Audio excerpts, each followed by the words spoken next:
Om Swastiastu. Assalamualaikum warahmatullahi wabarakatuh. Salam Namo Buddhaya.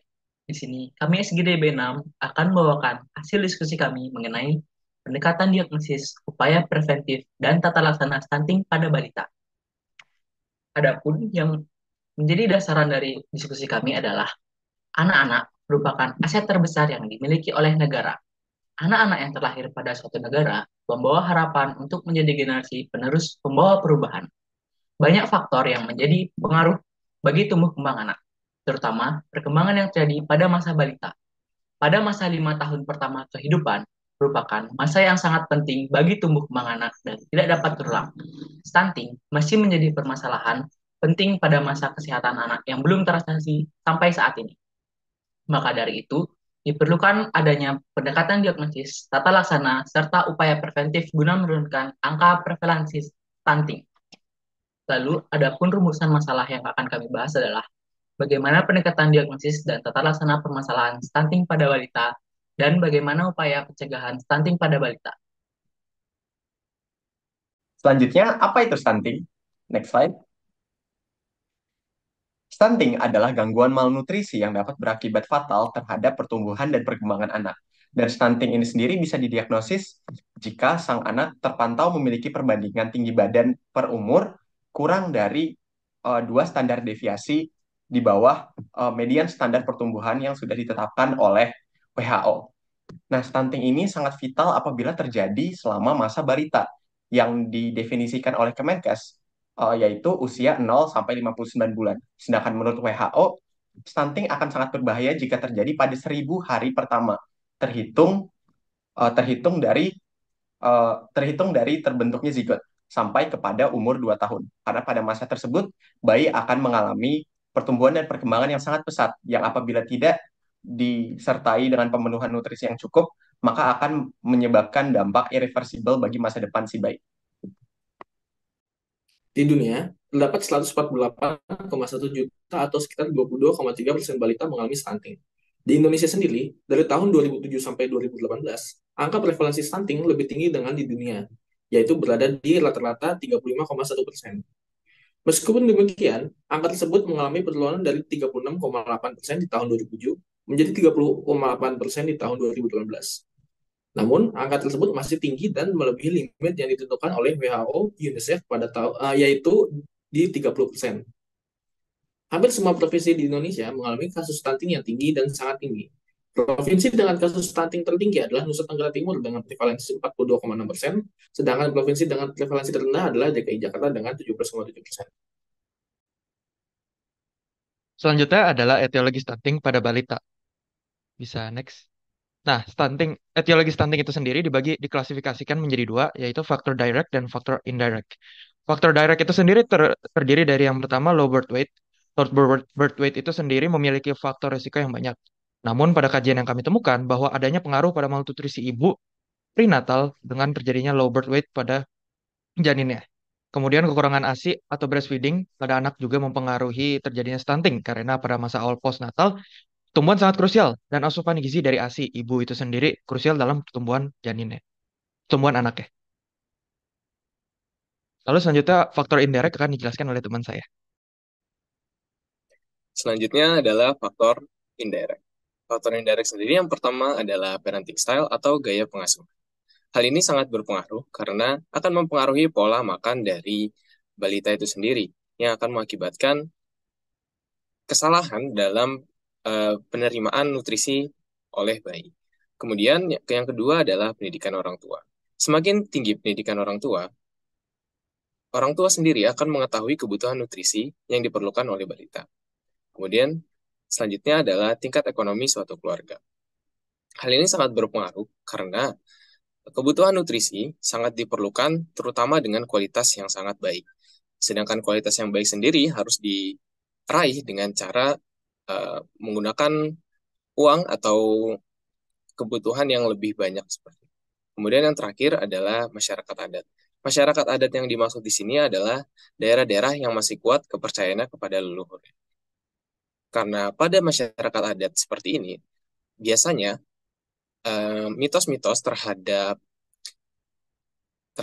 balita sendiri itu masih banyak beredar. Seperti contohnya ketika bayi menangis itu hanya karena lapar. Sedangkan bayi menangis bukan hanya karena lapar, bisa saja karena dia mengalami infeksi, mengalami kebutuhan nutrisi yang lebih banyak daripada hanya lapar saja. Baik, setelah mengetahui etiologi daripada stunting, kita juga perlu mengetahui cara untuk penegakan diagnosis stunting pada balita. Baik, kemudian ada anamnesis. Anamnesis mencakup riwayat medis, riwayat keluarga, riwayat sosial, dan pengumpulan informasi tentang gejala dan keluhan yang dialami pasien.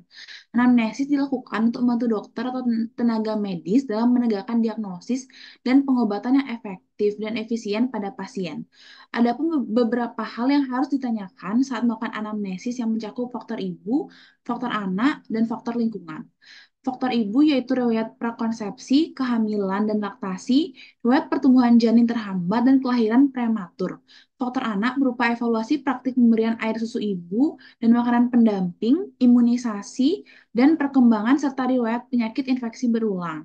Kemudian untuk faktor lingkungan itu yang ditanyakan meliputi kondisi lingkungan rumah dan kondisi sosioekonomi keluarga. Penegakan diagnosis kedua ini melalui kriteria antropometri. Antropometri merupakan salah satu kriteria pengukuran pertumbuhan manusia yang bersifat non-invasif dan menghasilkan data yang bersifat kuantitatif. Pengukuran antropometri terdiri atas pengukuran tinggi badan, berat badan, lingkar kepala, indeks massa tubuh, dan juga masih banyak lagi. Pengukuran antropometri pada anak dapat menjadi salah satu alat untuk mengevaluasi tumbuh kembang anak. Salah satunya dalam hal penegakan diagnosis akibat gangguan nutrisi pada anak, seperti stunting. Secara umum, kriteria antropometrik stunting mengacu pada kurva pengukuran tinggi badan menurut umur dan jenis kelamin. Dapat dilihat pada layar, merupakan kurva length for age yang menjadi kriteria antropometrik utama yang menjadi acuan penegakan diagnosis stunting, yakni saat grafik menunjukkan titik di bawah -2 standar deviasi. Next slide. Lalu, terdapat pula kriteria antropometrik pendukung seperti pengukuran berat badan terhadap tinggi badan dan juga indeks massa tubuh. Hal tersebut guna untuk meninjau adanya korelasi antara stunting dan obesitas. Dikarenakan berdasarkan studi yang terdahulu, stunting memiliki korelasi erat dengan obesitas melalui oksidasi lemak yang lebih rendah dan juga peningkatan kecenderungan untuk menimbun lemak. Baik, yang terakhir ada pemeriksaan penunjang. Pemeriksaan penunjang ini dapat dilakukan apabila pada anamnesis didapatkan hal-hal yang membutuhkan evaluasi dan pemeriksaan lebih lanjut, seperti dilakukan pemeriksaan darah lengkap, urinalisis, dan pemeriksaan yang lainnya. Selanjutnya adalah upaya preventif stunting. Nah, upaya untuk mencegah stunting dapat dilakukan dengan berbagai cara. Menurut Pedoman Nasional Pelayanan Kedokteran Tata Laksana Stunting 2022, upaya preventif stunting itu dapat dibagi menjadi 3 jenis, yaitu primer, sekunder, dan tersier. Nah, pada tingkat primer, yang memiliki peranan penting itu adalah posyandu. Posyandu memiliki fungsi secara menyeluruh, dimulai dari sebagai tempat deteksi awal, penanganan, dan konsultasi mengenai penyakit stunting itu sendiri. Nah, pada tingkatan ini, kadar posyandu harus memiliki pengetahuan umum setidaknya untuk bisa melakukan deteksi awal terjadinya stunting pada balita. Selain itu, kadar posyandu harus bisa memberikan penyuluhan tentang kesehatan gizi supaya ibu daripada balita tersebut mampu memberikan makanan yang sesuai untuk bayinya. Lalu selanjutnya adalah pencegahan sekunder dilakukan oleh dokter di fasilitas kesehatan tingkat pertama atau FKTP, seperti di puskesmas, klinik, maupun datang ke praktek dokter umum. Pencegahan sekunder merupakan lanjutan dari pencegahan primer ketika balita terdeteksi gagal tumbuh, berat badan kurang, gizi kurang, dan juga gizi buruk. Pada tahap ini, dokter puskesmas harus segera mendeteksi keberadaan penyakit serta tata laksana penyakitnya. Dokter melakukan konfirmasi pengukuran antropometrik sebelumnya dan penelusuran penyebab potensial stunting. Konseling dilakukan untuk menyampaikan informasi kepada orang tua atau pengasuh tentang hasil penilaian pertumbuhan anak dan alasan rujukan ke rumah sakit. Edukasi meliputi anjuran cara pemberian makan sesuai usia dan kondisi anak. Cara menyiapkan formula juga, petunjuk memilih jenis bahan makanan, dan pelaksanaan aturan makan atau feeding rules. Lalu yang terakhir ada pencegahan tersier. Berbeda dengan pencegahan sekunder, di mana pencegahan tersier dilakukan oleh dokter spesialis sebagai penanganan lanjutan anak stunting. Dokter spesialis akan memberikan konseling untuk menyampaikan informasi kepada orang tua atau pengasuh tentang pemeriksaan, diagnosis penyerta, dan penyebab stunting pada anak. Edukasi juga dilakukan kepada orang tua atau pengasuh dengan memberi anjuran cara pemberian makan sesuai usia dan kondisi anak dan penerapan aturan makan atau feeding rules. Selain itu, perlu diedukasi mengenai jenis terapi nutrisi yang diberikan dan mengajarkan cara pembuatannya menurut kaidah keamanan pangan. Selanjutnya adalah tata laksana stunting. Next slide. Yang pertama adalah tata laksana nutrisi. Tata laksana nutrisi pada penderita stunting mencakup pemberian makanan yang benar disertai oleh energi yang cukup melalui protein energi rasio, yaitu sekitar 10-15% yang direkomendasikan oleh WHO. Selanjutnya, dapat diberikan ONS apabila bayi tersebut mengalami gizi kurang atau gizi buruk. Untuk bayi sangat prematur, yaitu usia gestasi kurang dari 32 minggu, dan bayi berat lahir sangat rendah, kurang dari 1.500 gram, dapat diberikan formula prematur dan HMF atau Human Milk Fortifier. Untuk balita alergi protein susu sapi dapat diberikan formula berbasis susu sapi dengan protein terhidrolisat ekstensif atau asam amino bebas. Sedangkan untuk kelainan metabolisme bawaan tertentu dapat dilakukan dengan formula dengan komposisi makronutrien dan mikronutrien spesifik. Selanjutnya adalah tata laksana non-nutrisi. Yang pertama adalah imunisasi. Studi menunjukkan bahwa balita dengan imunisasi lengkap dapat menekan angka stunting. Selanjutnya adalah stimulasi perkembangan. Stimulasi perkembangan dilakukan apabila balita stunting mengalami development delay dan diberikan sesuai dengan usia perkembangan, dibersamai dengan pemberian protein dan tata laksana nutrisi yang baik. Selanjutnya adalah pemberian growth hormone. Direkomendasikan pada balita dengan riwayat kecil masa kehamilan dengan Z-score panjang badan per umur kurang dari min 2,5 standar deviasi pada usia 2 tahun dan Z-score panjang badan per umur kurang dari min 2 standar deviasi pada usia 4 tahun, dibersamai dengan protein intake yang adekuat agar lebih baik.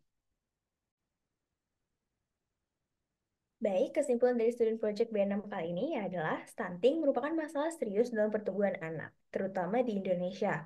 Faktor utama penyebab stunting meliputi kekurangan gizi, infeksi, serta faktor sosial dan lingkungan. Prevalensi stunting di Indonesia masih tinggi, meskipun telah ada upaya penurunan. Pencegahan dan penanganan stunting melibatkan berbagai aspek, mulai dari pemantauan pertumbuhan anak, pemenuhan gizi yang cukup, pendidikan kepada orang tua, hingga intervensi medis dan rehabilitasi. Selain itu, upaya pencegahan stunting juga melibatkan program-program seperti posyandu, imunisasi, dan stimulasi perkembangan anak.